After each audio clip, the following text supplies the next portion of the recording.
दोस्तों, जिसे हम लोकतंत्र कहते हैं और लोकतंत्र की दुनिया कहते हैं, जो संविधान के बलबूती चल रही है, मैं सभी को एक सवाल पूछना चाहता हूँ। क्या सही में संविधान या फॉलो लोग कर रहे हैं? क्या संविधान में जो तरतूद दी गई है हमें आदिवासियों को, वो तरतूद को, यानी वहां पे जो 5वीं अनुसूची पेशा के तहत कुछ लिखा है आदिवासी के लिए, वो फॉलो हो रहा है? क्या आदिवासी बाकी समाजों के अनुसार अगर आदिवासियों पे भी अन्याय हो तो आदिवासियों के लिए गवर्नमेंट दौड़ती है? ये सब सवाल मैं इसलिए पूछ रहा हूं दोस्तों, क्योंकि आजकल आदिवासी युवा युवतियां सवाल कर रहे हैं और वो सवाल कहीं ना कहीं इस गवर्नमेंट के जो लोग हैं, जो पॉलिटिकल इशू बनते हैं, जो लोग, उनके दिल में चुभ रहे हैं। और ये सवाल है आज आपके सामने। ये सवाल इसलिए पूछे जा रहे हैं क्योंकि आप सभी लोगों के साथ आज आदिवासी भी जीता आया है। जब आप बताते हो वेदों का, ग्रंथों का, धर्मों का, पुराणों का, आप जब यहाँ पे लोगों को उदाहरण देते हो, लोगों को इतिहास बताते हो, बहुत अच्छा इतिहास बताते हो, लेकिन आपके इतिहास में इतनी बड़ी तादाद में रहने वाला आदिवासी कहाँ है? कहाँ है वो आदिवासी जो कभी अंग्रेजों के सामने गोली खाकर मरा होगा? कहाँ है वो आदिवासी जो किसी राजा की सेना में आके कहीं शहीद हुआ होगा? कहाँ है वो आदिवासी जब उसके इलाके में कोई अंग्रेज पैर रखता था तब वो तीर धनुष लेके उसके पीछे दौड़ता था? आदिवासी को ये तो मालूम था कि तीर धनुष से भी तेज उस अंग्रेज के हाथ में बंदूक है, फिर भी वो आदिवासी विद्रोह करता था। और ऐसे बिरसा मुंडा से तिलका मांझी तक, वीर बाबूराव शर्मा से राघोजी भांगरे तक, ऐसे अनगिनत वीर पुरुष है जिन्होंने इस आदिवासियों के वजूद के लिए यहाँ पे अपनी जान दी है। और हम कहते हैं कि आदिवासी सवाल क्यों पूछते हैं?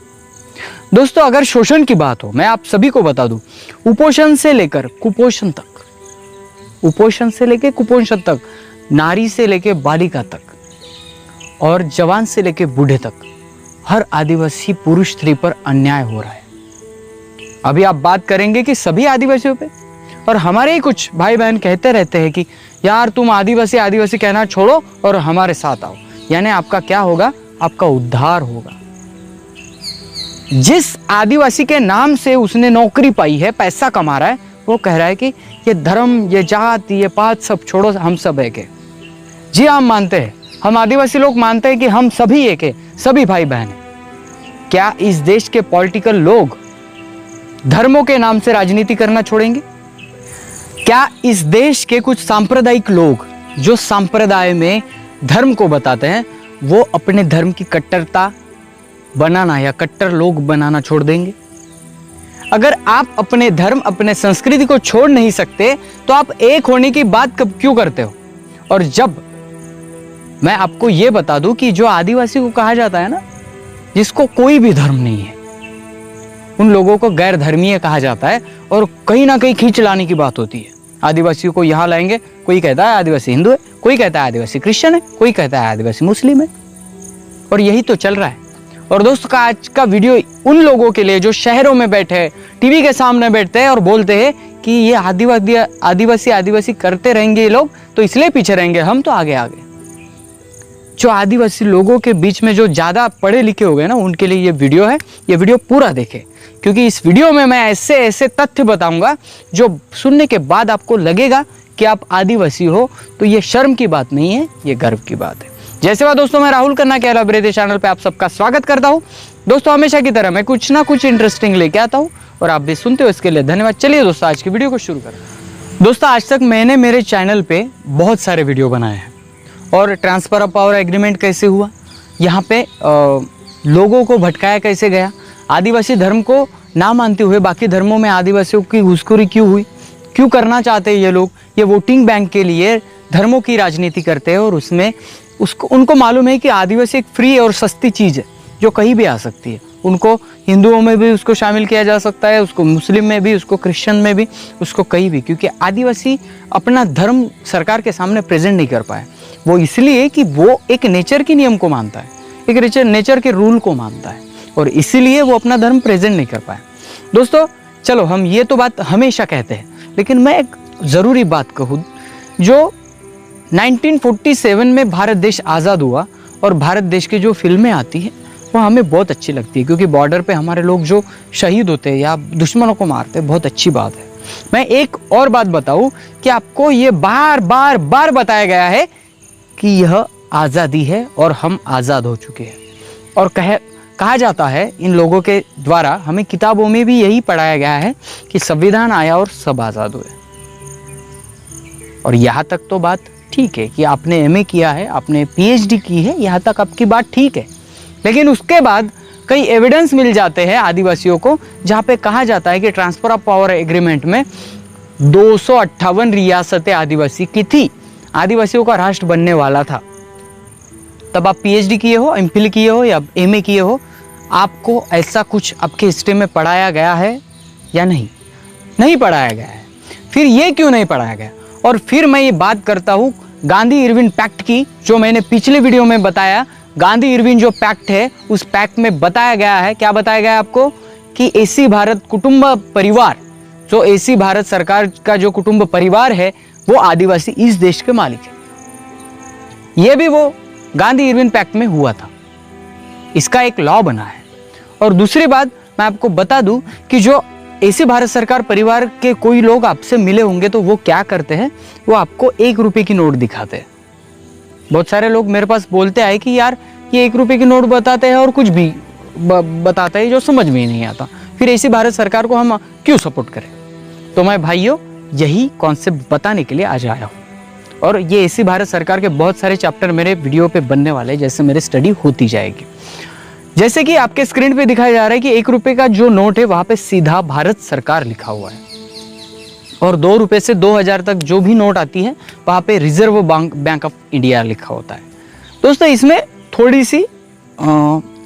थोड़ा सा हमें गैर समझ आता है, मिसअंडरस्टैंडिंग रहती है कि 1 रुपए के नोट पे भारत सरकार लिखा है और वहां पे किसी गवर्नर की साइन नहीं है, और 2 रुपए से 2000 तक हम नोट देखते हैं वहां पे रिजर्व बैंक का नाम है, और वहां पे गवर्नर एक वचन देता है, उसमें मैं धारक को इतने इतने पैसे अदा करने का वचन देता हूं और वो साइन होती है।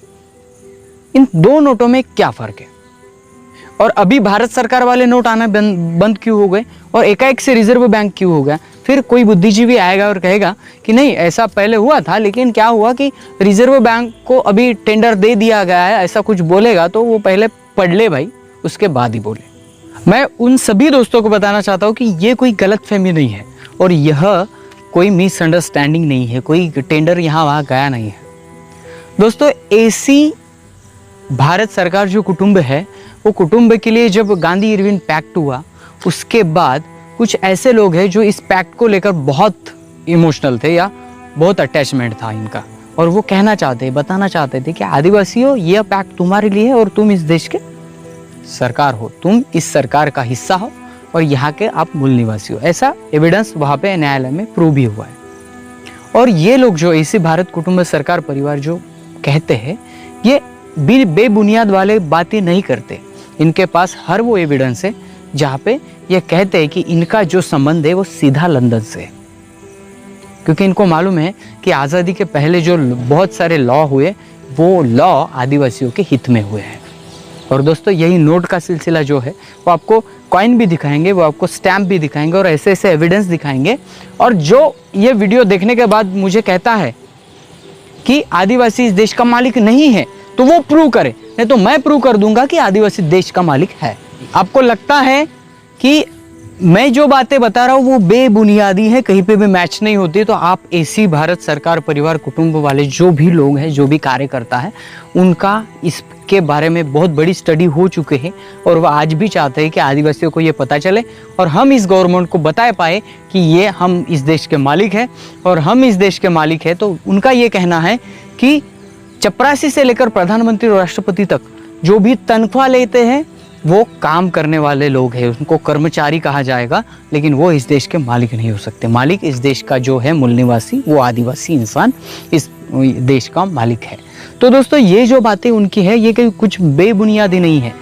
इस वीडियो को देखने के बाद किसी को भी लगे कि ये बातें बेबुनियादी है, तो वो कभी भी कटास्वान जाके, जो मैं स्क्रीन पे एड्रेस दे रहा हूँ, वो एड्रेस पे जाके सही डॉक्यूमेंट एविडेंस देख ले, उसके बाद ही वो इस वीडियो पे कुछ वीडियो बना सकेगा। नहीं तो आप नहीं प्रूव कर सकेंगे कि आदिवासी इस देश का मालिक नहीं है, तो मैं प्रूव करूंगा कि आदिवासी इस देश का मालिक है। दोस्तों ये वीडियो बनाने का कंटेंट मेरा यही था कि आपको एसी भारत कुटुंब सरकार परिवार जो भी है उनके बारे में आप निगेटिव ना हो, कि आप पॉजिटिव हो, और वो जो भी आपको एविडेंस दिखाते हैं, जो भी समझाते हैं, माना कि थोड़ा सा क्लिष्ट है समझने में, लेकिन अगर आप समझ जाओगे तो ये बहुत बढ़िया एक मिशन बन सकता है इस देश के लिए। और इस मिशन के तहत हम अपना हक, अधिकार इस गवर्नमेंट से ले सकते हैं, और वो ये लेने का वक्त यही है जो सही है। सभी पढ़ने वाले युवा युवतियों को मैं यहाँ पे दावा करता हूँ कि आज से आने वाले जो भी वीडियो है वो आपके लिए इतने इंपॉर्टेंट होंगे, जो आप मेरे वीडियो देखते देखते आपका नॉलेज बढ़ते जाएगा। अगर नहीं तो आप साइड में कहीं ऐसी सरकार की किताबें हो, कोई इंसान हो, उनसे एविडेंस पाके भी करेंगे। और दूसरा वीडियो जब मेरा इसका ऐसी भारत सरकार का आएगा तो वहाँ पे मैं एक PDF फाइल दूंगा, वहाँ पे कुछ एविडेंस है जो आप देख सकते हो डायरेक्टली। तो दोस्तों मिलते हैं अगले वीडियो अगले टॉपिक के साथ। तब तक के लिए जय सेवा, जय जोहार, जय आदिवासी, जय गुणवाना, जय भीम।